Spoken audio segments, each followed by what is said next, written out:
So I finished up playing Black Myth Wukong and man, it's a great game. The visuals are stunning, the combat feels great, and most of the bosses were decent. Most. When I was playing through the game, I was surprised by how hard some of the bosses could be, mostly the late game ones. So today I'm going to be ranking all the main bosses and some side ones as well to see which is truly the hardest. So I said some of the side ones because apparently there is a lot of bosses in this game. I think it's close to 80, and I'm pretty sure I haven't found most of them, but I know for sure I fought the ones that led to the secret ending. So most of the mini bosses here are going to be the ones that are required for a specific ending. So don't expect every single one of them to be on the list. Anyways, I make Souls content, and if you want to see more stuff like this, then be sure to hit like and subscribe, and if you don't, then that's fine by me. And just a quick disclaimer, I tried my best with some of the pronunciations in the game, but if I mispronounce a name, just tell me which ones so I can know better next time. Anyways, enough yapping, and let's start off with the easiest boss in the game. 4 Heavenly Kings / Erlang Shen. This was the easiest fight in the entire game, but it was much needed as it's behind one of, if not the hardest boss in the game. The Heavenly Kings is a fight that you're not meant to die in as you literally regain health by performing certain attacks. It's also really easy to parry each of them. After defeating each Heavenly King, you now have to face Erlang Shen, which is a monstrous version of, well, Erlang. Just like the other kings, he's pretty easy as all you have to do is just parry his attacks and do a special move. This fight, despite it being super easy, was probably my favorite moment in the entire game as it's just a pure visual spectacle. This is what I mean by a fight doesn't have to be hard for it to be good. Bullguard. Out of all the bosses on the list, Bullguard is one of the easiest, or the second easiest in my opinion. He doesn't have any super crazy move as he's technically a tutorial boss, as halfway through you'll get the immobilize spell, which is my favorite spell in the entire game. His moveset is super basic and easy to dodge, which makes sense since he's technically a mid-game, enemy that got placed into a boss arena. So yeah, Bullguard is not hard at all, and if you die to him, then that's kinda sad, not gonna lie. Guanzi is another super early game boss, where upon defeat you can transform into him. Guanzi is a very easy boss to no one's surprise, as at the time you face him you have the immobilize spell, which makes things pretty easily. His health pool is really small and his moveset, while fast and agile, can be easily dodged. The fire does cause a bit of an issue at times, and on your first run his erratic moveset may seem a bit too hard to read at first, but it is super easy, and again having the immobilize spell really helps you out a lot. Guangmu. To be honest, he's one of the most forgettable boss in the game. I didn't even remember he existed until I was looking over some footage. Now in terms of gameplay, his encounter is rather easy, even though some of his attacks and moves are very interesting. He's super fast, which can make keeping up with him an annoyance. He also spits poison, which is another annoying factor, and he can teleport and summon winds, which can get slightly aggravating, I guess. But you see how I keep using the word annoying instead of hard. Well, this guy is super easy due to his, low health. So even despite those annoying things, you won't struggle against him at all. At least, I hope not. Here we have another boss, Stone Vanguard, which is a boss that I forgot existed.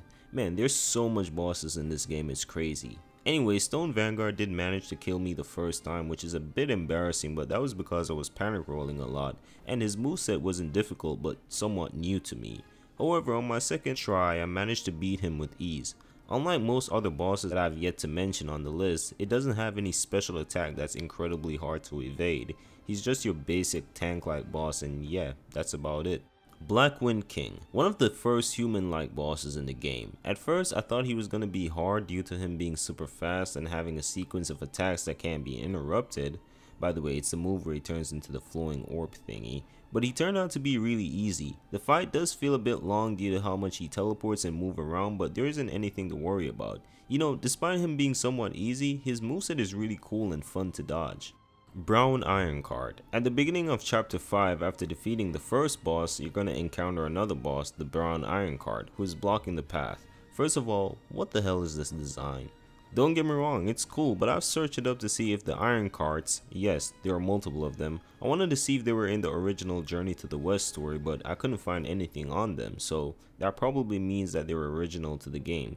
Anyways, the Brown Iron Card is far from difficult, as all you have to do is just hug the wall next to his left arm and just combo his ass until he's dead. Yep, it's literally just that simple. Doing this will also let you avoid like 95% of its attacks. Now he's a bit tanky, which can make fighting him feel like a drag, but there isn't anything else that makes it like a difficult encounter.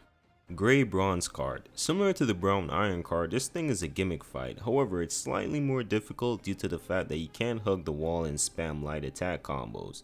No, instead you can either perfect dodge his fire breath or run and hide behind a wall to avoid it. It's way easier to do the latter, but overall it's a really easy boss that's not even a roadblock. Well, technically it is, but you know what I mean. But it's more of a stumble, and I wouldn't even say a stumble, more of a slight trip. Ling Shuji. You know, before I get into difficulty, despite this thing being a super early game boss, it's definitely up there as one of my favorites. You see, if you've watched some of my previous videos, you know that my favorite type of bosses are melee weapon wielding humanoids and look cool. However, I've always had a soft spot for beast-like bosses, mostly because of Bloodborne. Bosses like Parl and Moon Presence, for example, are really cool beast-type enemies. So encountering this giant fearsome looking wolf was a cool experience. His attacks were super cool, especially for a beast type boss. And speaking of cool attacks, his grab attack is my personal favorite in the whole game. Now in terms of difficulty, Ling Shuji is very easy as I beat him on my first try. Now his attacks that early in the game can deal serious damage, but he gives the player a lot of room to attack, so it balances things out. Plus surprisingly, he doesn't have a lot of health. Now all that aside, if he was a bit harder, I knew he would have been a lot of people's favorite, but since he's super easy, he kinda gets brushed over a lot. But even then, he's still a cool boss. The Second Sister. During the beginning of chapter 4, you will encounter a lady that turns into this spider monstrosity, but despite the scary and monstrous appearance, she's really easy. As in this fight you have Bajier with you, which by the way, side note, shout out to Bajier, he's a real one. The reason why I know for sure this fight was super easy was because I only went in there with only one healing gourd, and we were still able to defeat her. Now her being a spider makes it hard to read certain attacks as she moves around a lot and able to spit out poison, but even then she's still super easy, as most of the time I was panic dodging like crazy and yet I was able to defeat her first try. So yeah, she's really easy. Macaque Chief. Despite how easy this guy was, he's still one of the more fun bosses in the game. His attacks are easy to dodge. Throughout the whole first and second encounter, I tried not to use any of my OP abilities because I wanted to fight him one-on-one, and despite all of that, he was still super easy. There's not really anything more I have to say about him. I mean, he's just a super easy but surprisingly fun fight. That's all. Captain Kalpa Wave. This encounter was again a super easy one. Most of its attacks consist of kicking and stomping around with a few blood projectiles here and there. Difficulty aside, I really like the design of whatever the hell Captain Kalpa Wave is supposed to be. It's cool. That's it. Easy but cool. Wandering White. This piece of dog shit is one of the most annoying bosses in the entire game. This big-headed Thanos looking idiot, oh my gosh, I hate this thing so much. And that smile on his face is so annoying. It took me 30 minutes to finally beat this bozo. Now to be fair, he's technically an optional boss and you can run past him, but the Souls player inside of me felt like I had to bash my head on the wall until it breaks. And it finally did. But it took a while. You see, the main issue with this guy, and you're going to encounter this with a lot of the late game bosses, it's the speed of certain attacks. In his case, he will do a regular attack combo, then out of nowhere he shoots an invisible blast ray straight in your face, and the reaction time to dodge this has to be perfect. He also has a decent amount of health. Nothing crazy, but definitely a bit more compared to those early game bosses. His attacks also do a crazy amount of damage, as in 3 hits he can kill you pretty easily. Now I know some people would have wanted me to, rank him higher, but I can't. As one, he's an optional boss, which means you can come back and fight him with better gear and win pretty easily. 2, he's kinda easy to stun lock. You see, in this game, at the end of your basic light attack combo, your character will do an overhead heavy attack, and that will not only do a lot of damage, but it will also temporarily stagger most bosses. Sometimes it can be a bit hard to land, as most bosses like to move around a lot, but in his case he just stands there and being, like a big idiot, so it's pretty easy to execute. Plus by the time you face him, you already have the immobilize spell, which makes it a lot easier. But again, I know for the fact that I wasn't the only one that was kinda stuck on this guy. Now before you call me a super casual, even though it took me a while to beat him, it didn't feel hard at all. It's just that some of his moves caught me off guard. That's it. Black Long. Crazy ass name, but whatever. He's not a hard boss by any means. He's cool but not hard. Once he starts banging on the ground, all you gotta do is jump on one of the rocks, and it's that easy because his regular moves are easy to dodge, so you don't have anything to worry about. Blackbeard Guai. This is another beast-like boss that I really enjoyed fighting. Now in terms of difficulty, it seems to be a bit different for a lot of people, as on one hand you have folks that found him rather easy, and on the other you have people who struggled with him. I'm more leaning towards the first part, but at the same time I can definitely see how some people struggled against him. He has a lot of combos, and after you think he's done with those combos, he then catches you off guard with a final hit. He's a bit tanky, or at least way tankier than the previous bosses. He moves around a lot, which makes catching up to him a chore, and in the second phase he can summon fire from the ground, which means you have to position yourself properly or you'll get burned. It took me around 10 minutes to finally beat him cause I died a couple of times, but during those times I've never felt stressed or anything. If I died I knew what I did wrong. So yeah, overall he's not hard at all, but he's definitely the hardest boss in chapter 1. Right Hand of Buddha. The Right Hand of Buddha might be one of the weirdest bosses I've seen in a Souls-like or Souls-esque type of game. By the way, speaking of Souls, I know the devs have stated that it's not one, but it definitely has some Souls inspiration, especially when it comes on to stuff like the shrines and the bosses. But I can see how it was inspired by God of War as well, where you have to find chests with health and stamina upgrades. But in my opinion, it's definitely Souls-esque. Now back to the Right Hand of Buddha. So yeah, in the first phase you literally fight a hand, and in the second one, it turns out the hand is a part of an insect, which makes me confused on why it's called the Right Hand of Buddha if it's attached to this thing. Maybe it was removed and it mutated, I'm not sure, but yeah, this boss is pretty easy. Redlong. Redlong is a cool secret dragon fight. In order to access this fight, you will need a specific item that clears a pathway of waterfalls. I think you get it in chapter 2, but maybe I'm wrong. After doing this, you can now fight Redlong. This boss was shown in one of the gameplay trailers, and to be honest, I thought it would have been super hard, but no, I was wrong. It's very easy. All you have to do is attack it a few times, wait till it gets knocked down, and then destroy the blue glowing containers on its back. Despite it being super easy, it's a pretty fun fight. Centipede Guai. The Centipede Guai is definitely your more average insect-like boss. It runs around, it has a somewhat hard to read attacks, and it spits poison because of course it does. Now the somewhat hardest attack it has is when it summons a bunch of its babies to roll around you. I can never dodge these things properly.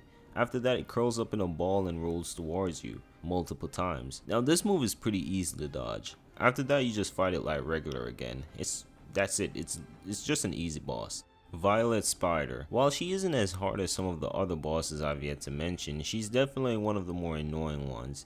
Now the reason why I say annoying is because she's always moving around, making it hard to hit her, and for some reason it's hard hitting big enemies with slender limbs in this game. Not only does she move around a lot, reading her attacks is also pretty hard, and guess what? She also spits poison as well. It took me around 2 tries to kill her, so it wasn't hard, just annoying.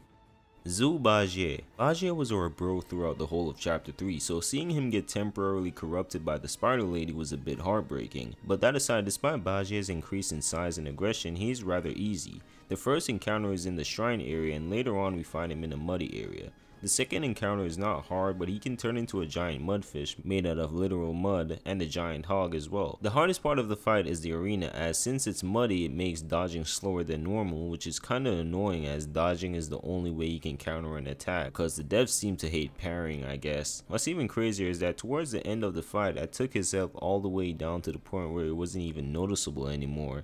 And for some reason he kept on going on and on, transforming into different animals, and I was getting annoyed because I was below half health and I was completely out of heals. But I ended up defeating him first try, so that wasn't so bad.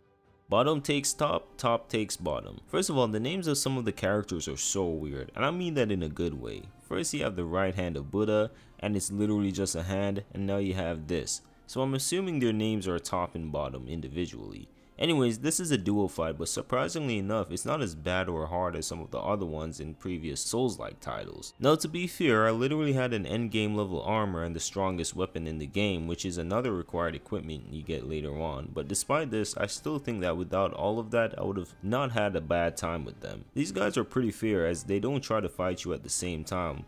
While one is attacking, the other becomes passive and they each switch between the state.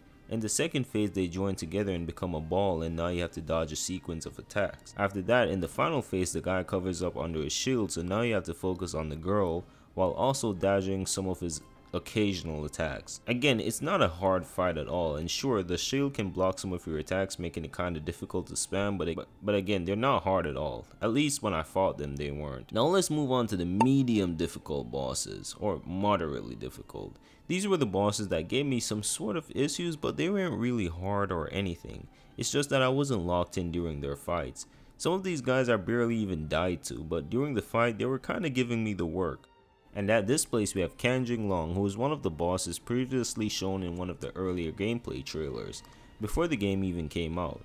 Before I get into what makes this fight somewhat difficult, let's just take some time to appreciate the visuals. The design of the dragon looks really cool and beautiful, and it somewhat reminded me of the divine dragon from Sekiro. And I also like the fact that you're fighting it on a frozen lake. Now that aside, the reason why I put the dragon in the medium difficulty tier is because it took me a while to get used to its hitbox. Remember when I said that some of the bosses, especially the bigger ones, tend to have some awkward hitboxes?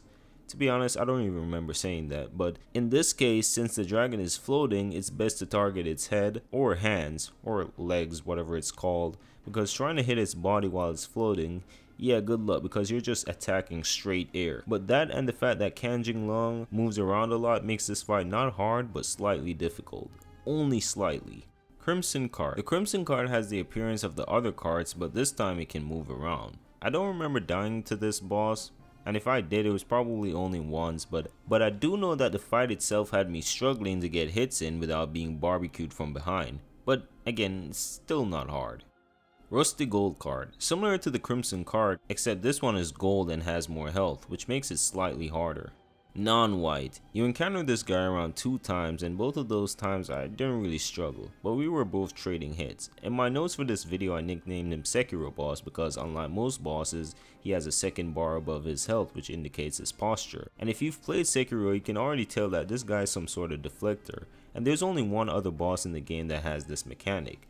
Basically how it works here is you keep attacking and applying pressure to the boss, and once their stamina depletes, they can easily get stun locked for a short period of time, taking actual damage.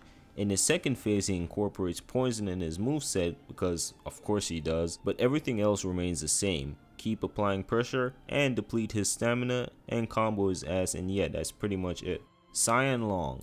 I was surprised that this guy killed me the first time, especially since I literally had the best armor and weapon in the game. But on the second try I got him by using the wind spell, so he wasn't that hard, but the fact that he killed me the first time on a super high level made me place him here. Misty Cloud and Cloudy Mist. Another weird but cool name. These guys are another duo fight, and I did die to them like 2 times, but they didn't feel too difficult to me. Just like other duo fights in the game, they take their turns when it comes on to attacking you, except this time one of the guys, the pinwheel looking one, will randomly summon the other guy during one of his combos. Again, it's not hard, but I can see how some people would struggle against them. Quick as Fire and Fast as Wind. Another duo boss with an interesting name. These guys have the weirdest design for a boss. It's literally just 2 heads, one floating in the air and the other one rolling on the ground. In the first phase they both attack you, but it's best to focus on the rolling head, and after defeating that one you're gonna have to focus on the wind one. He's slightly more tricky as you have to wait until he gets temporarily stuck on the ground before you can attack him. These guys killed me like 1 or 2 times, but I never felt like they were too difficult, just a bit weird to get used to at first. Macaque Chief Third Encounter. The third encounter of the Macaque Chief is definitely the hardest one. It takes place in Yellowbrow's pouch, and while fighting him he feels more like a DMC boss. His moveset has expanded as he can now summon clones, his attacks have after effects slashes just like Virgil, and now he's way more agile. He's a good boss with a cool moveset. It's just now he's super fast, so it makes keeping up with him kinda difficult, but not hard. Plus you have your homie Bajir with you. White-Clad Noble. This was my first actual roadblock in the game.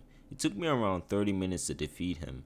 You see, he's super fast and a lot of his combos can be quite hard to dodge, especially if you've already been caught in one of them. Not only is he super fast, but he likes to move around a lot, which makes hitting him quite difficult, especially hitting him with your final attack in your light combo chain. Another issue I had when fighting him was his visual cues. After a while I got used to them, but in the beginning, because he blends in with the background and his powers were water based, it was hard to see some of his attacks. In his second phase he gains a whole new health bar and some additional moves. he also turns into a snake man thing. Now to be fair, his second phase isn't that hard, and in my opinion it's a bit easier than the first, but by the time you reach the second, you're pretty much low on mana, heals, and special attacks, meaning you have no extra trick up your sleeve. He's a hard early game fight for sure, but looking back now, I was still getting used to the combat, and I know a lot of people who beat him in just a few tries. If I was to ever fight him now, I would definitely not struggle as much, so that's why I placed him here in the medium category. Yin Tiger. Yin Tiger is the blacksmith of the game where you can go and upgrade your armor. After a while, you'll have the option to challenge him, and trust me, he's tough. Even though I didn't die to him, I can definitely tell he's not easy. First of all, he has combos on top of combos with barely any uptime, meaning that after he finishes a combo, you only have a short time to attack him. He also hits like a truck, and on top of that, he has a decent amount of health. Some spells like Immobilize don't even work on him, which means you're gonna be here for a while, even if you don't die to him. Yellow Long. I know a lot of people struggled with him, but I actually didn't, as I was able to kill him on my second try. But since I was at endgame level and he was, he still had a lot of health, I'm gonna place him here because if I fought him during chapter 4, I would have probably got my ass kicked. Kanjin Star. Progressing through chapter 3, after defeating Kanjin Long, you will encounter Kanjin Star, who is a dragon hybrid lady. She's not as fast and agile as some of the other bosses on this list, but her attacks can catch you off guard pretty easily, even though they aren't really hard to evade. I've died 2 times to her, and on the third, I did pretty good except towards the end where I was low on health and out of healing potions. It was because her electric shock leaves a small AoE, so it always catches me and chips my health. But all that aside, she's one of my favorite bosses in the whole game, as her design is really cool and her attacks and moveset looks amazing. Keeper of the Flaming Mountains. Speaking about cool looking bosses, we have Keeper of the Flaming Mountains, aka Yin Yang Fish Guy, as I called him that in my notes. Out of all the bosses, I think this guy might have the coolest arena. The fight consists of you attacking him, and when his health reaches a certain point, he summons enemies to fight you. Usually I hate when bosses do this, but in this case it makes sense, and since the destined one is really fast and can close distances pretty easily, it's not that bad. But after doing that, he comes back down and he throws various water paint projectiles at you. His first phase is pretty easy. Now in his second phase, he brings out the literal yin yang fish, and while it's not a hard fight, it definitely feels a bit more challenging than the first because the fish is very agile as it keeps on moving around, making it hard to hit it with your final attack of the light combo chain. And this becomes more apparent during the ending of the fight, where it only had a small amount of health but it kept moving around, which was kind of annoying, but I still managed to beat it first try. Now while this guy was only moderately challenging, he was definitely one of my favorite bosses in the entire game. Gold Armored Rhino. If I had a nickel for the amount of times a Souls game or a Souls-like game had a golden animal that's a bit challenging where targeting its face makes the fight harder for the player, I would only have 2 nickels, which is not a lot but kinda weird it happened twice, especially in the same year. But at least the Golden Rhino isn't as bad as the Golden Hippo. You see, while the Rhino got me a few times, it was only difficult due to the amount of health it has.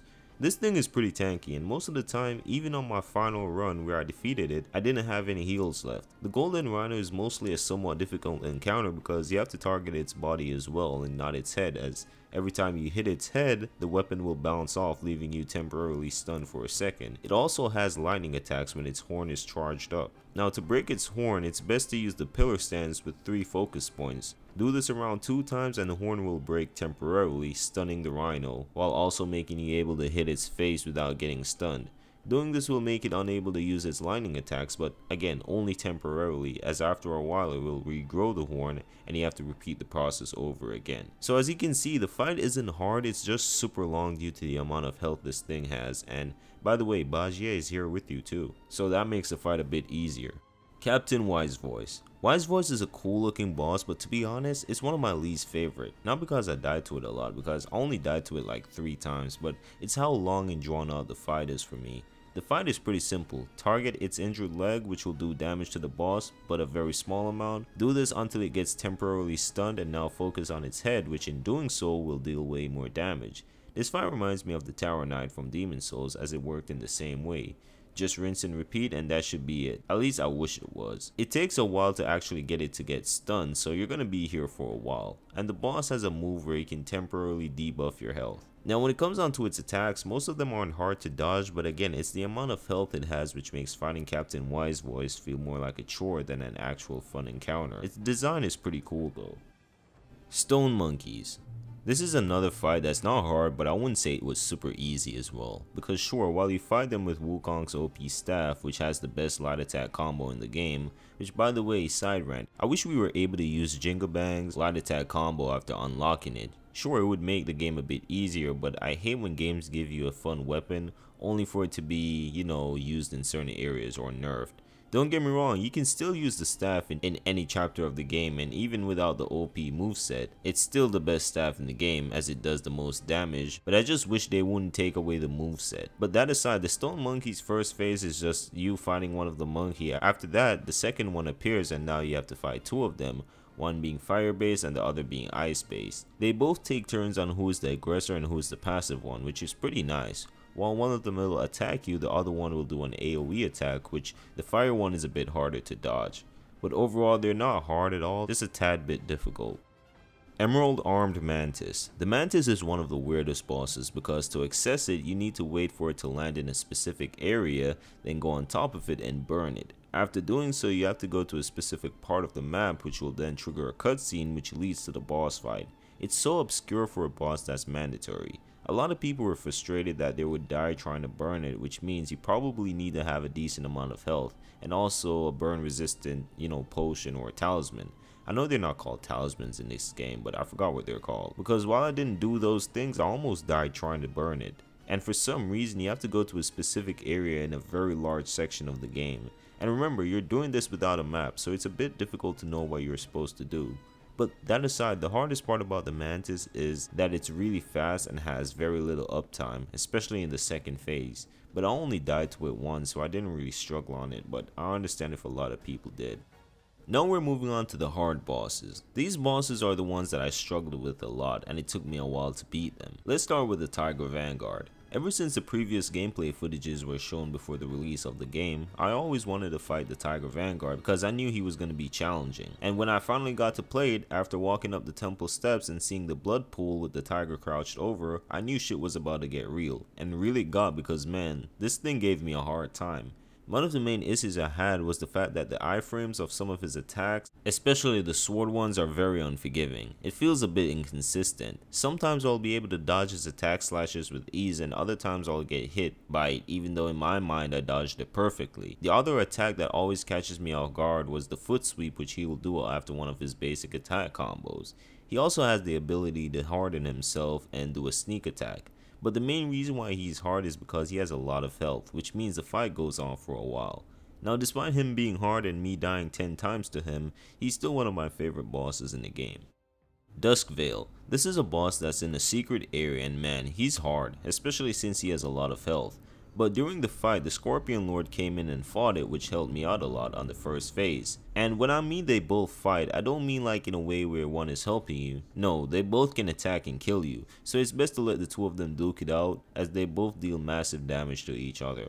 But at the end of the day, the Duskvale deer thingy won and now I had to fight it by myself. After completing the first phase, in the second phase he's now covered in blood and has blood attacks. The fight itself isn't hard, but it's the fact that the boss is super tanky. That's what makes it feel like a chore. And to be honest, if it wasn't for that scorpion guy, I would have probably had a harder time. But at the end of the day, you do get a pretty cool golden needle spell, which is going to help with another super hard boss. Bishui Golden-Eyed Beast. This boss is definitely hard. I don't care what nobody say. Sure, I only died to it a few times, but man, fighting it is so frustrating. Because for some reason, the more he moves around the arena, which he does a lot, this will cause the floor to have lava and fire all over it, which makes the fight so unnecessarily annoying. On top of that, this thing does not stay still at all. It just keeps running around, making it hard to focus on what attack is going to be doing, which will make you eventually start panic rolling. And for some reason, they made its grab attack so hard to notice. Yeah, this guy is just a really hard fight. And yet, I fought it with literal endgame armor and weapon, and by endgame I mean the strongest armor and weapon in the game. Yet it still felt hard. Again, I didn't die to it a lot of times, but it's an annoying boss fight. Supreme Inspector. This is one of the cooler fights in the game. The Supreme Inspector is hard but not impossibly hard. Again, the main thing about him is the amount of health it has, just like all of the other bosses in the game, and the fact that it moves around a lot. Again, just like all the other bosses in the game. But yeah, it's a hard boss, but that's about it. Cloud Treading Deer. Man, this boss was a dick to me, man. I swear, I never really find any type of deer bosses fun in these type of games. In this case, this thing is tanky as hell and moves around a lot. Which, to be fair, a lot of the bosses in the game are like this, but man, this one was just not fun at all. Especially when it starts shooting its tornadoes at you. And in the second phase, parts of the arena has poisonous blood on the floor, so now you have to be careful where you step. Now the Windbreaker charm, or whatever it's called, does make the first phase way easier as it completely gets rid of the tornadoes, but the deer can still freeze you, which I think in this game also slows you down for a bit.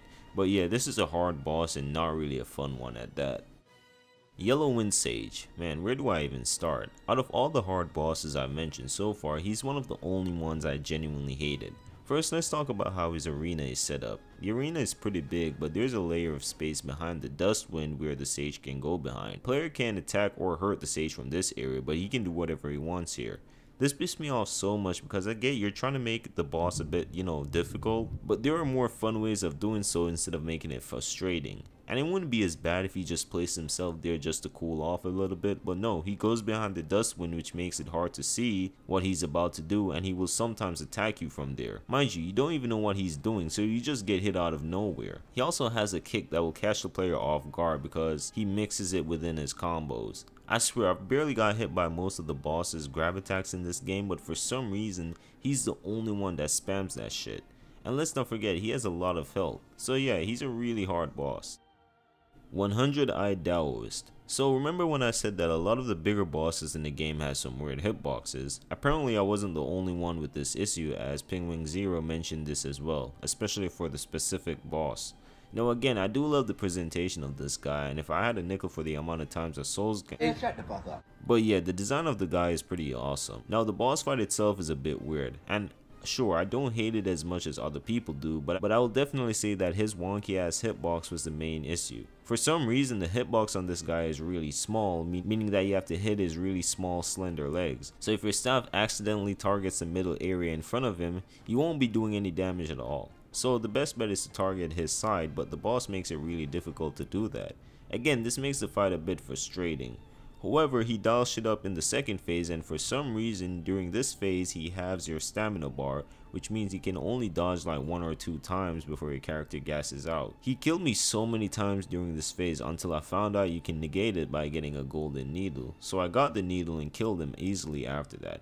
So sure, maybe I won't be sitting with the big guys and instead be going to Weenie Hut Juniors, but I don't care. I did this to save my sanity.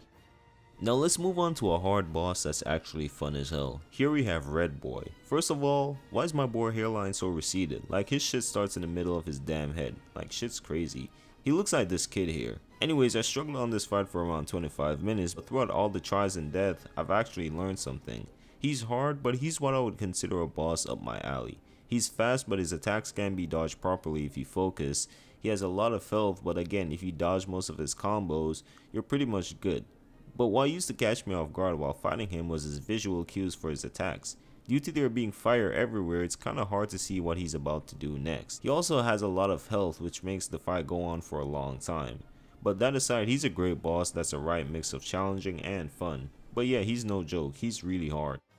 Yaksha King. Technically this is the third phase of the Red Boy fight as it takes place after that one, but since he's his own boss when he stepped back into the arena, I consider him a separate boss because let's be honest, he kinda is.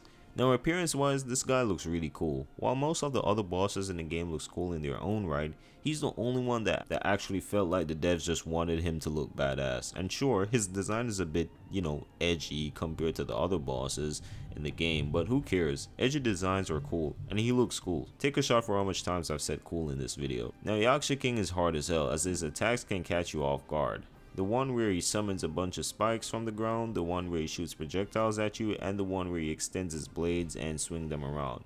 Now he reminds me of Melania because Melania has that one attack that is really hard to dodge and it does a lot of damage. In this case, the final attack I've mentioned is just that. For some reason I could not dodge this attack without getting hit at least once, and if you get hit by it twice, you're done. This attack does so much damage, it's crazy, and the iframes you get for dodging it is not forgiving at all.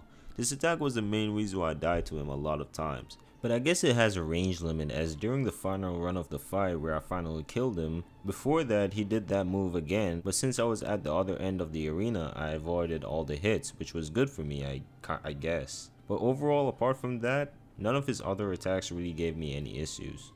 Yellow Bro. Man, this boss can lick my toes. I hate this guy, I hate everything about this guy. His first phase is pretty fun, but his last phase is so annoying and just dog water. Because for some reason, he turns himself golden, which means that if you try to hit him in this state, your weapon will bounce off and you won't do any damage. But the best thing to do in this case is to charge a 3-point focus attack and hit him 2 times with it, as this will break the golden armor, and it will temporarily stun him as well. But as you can see, he's a chunky guy, which means that he has a lot of health. And he keeps going back and forth with this form, so it gets pretty annoying. Another thing I really hate about this fight is the phase transitions.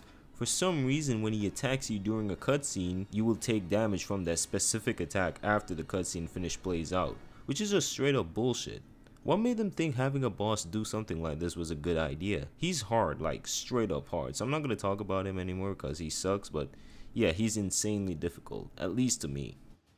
Great Sage Broken Shell. This was the second biggest roadblock I've ever faced since Consort Radahn. This man is on par with him in terms of difficulty. Just like the player, the Broken Shell has a lot of tricks up his sleeves. This man felt almost impossible for me due to how hard it was to keep up with his attacks. It took me around 3 hours in order to beat him. Not only that, but he has 2 whole health bars. His first phase is what I would consider hard but medium, as at that time you have full use of Jingle Bang's moveset and skills, but in the second phase the Broken Shell removes some type of essence from you, so now you have to use your basic staff skills and less OP moveset. But man, his attack requires pin perfect dodge timing. Like, you literally can't take your eyes off of him for even a second. He's hard with a lot of attacks, but man, I almost felt like giving up while fighting him at first. Oh yeah, I forgot, he can steal your potions, meaning if you heal and he does a weird gesture, he freezes you in time and takes away one of your heals. Not only that, but you can't use your regular attacks against him unless it's in mid combo. He will grab it and flip you around like a child and throw you across the arena. His grab attack is also hard to see coming, as during a combo he will sometimes just instantly go rock solid on you, which will get you stuck in a sequence of attacks where he kicks you around. Now this is future me here. I just fought him again to get the true ending and I didn't struggle as much. This time I went in there with 4 focus point and Spellbinder. Spellbinder basically removes all access to your spells but grants your character a massive damage boost that lasts throughout the whole encounter. With this I was doing so much damage to him, plus I made sure to only use Pillar Stance if I had 4 focus bars, as the damage on that is crazy. In like 3 or 4 tries, or probably less, I think it was like 3 tries, I managed to defeat him.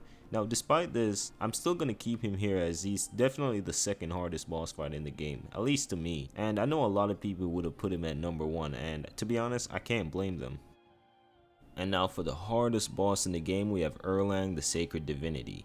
Erlang was a very hard boss. Just like the Broken Shell, he took me 3 hours to beat. His difficulty lies in the fact that he's super fast, has a crazy amount of health, some of his attacks requires perfect dodge timing or else you get hit. Some of his other attacks have after effects that immediately catches you even if you thought you rolled through them. He has his annoying ass dog that messes up the flow of combat. Remember when I said that a lot of his attacks require perfect dodge timing? His red lightning attack always killed me. After a while I did get used to them, but man, it's not a forgiving move. Now let's talk about the real reason why he's hard. You see, earlier in the video I mentioned that there are 2 bosses that has a weird stamina mechanic, and Erlang is the other boss I was talking about. Erlang is straight up a Sekiro boss placed into this game, and I'm not even exaggerating. I mean, he literally deflects all your attacks with his blades until his posture goes down, and after that he will become temporarily stunned and now he can take actual damage.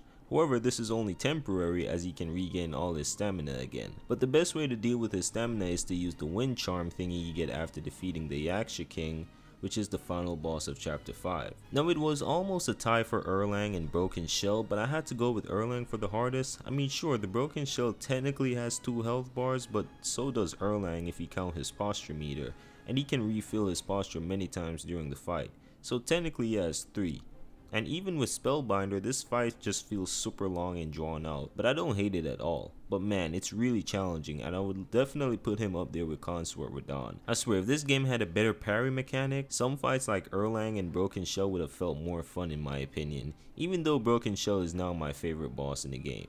But yeah, Erlang is straight up the hardest boss in the entire game of Black Myth Wukong, in my opinion. So there you have it, all the main bosses in Black Myth Wukong ranked from easiest to hardest. I hope you guys enjoyed this video, and shout out to my Patreon members on the screen, especially the paid ones, Draboni Jones and Daniel Scotland. And also shout out to everyone else, and those who watched this video until the ending. I hope you guys have a good one, and yeah, that's it.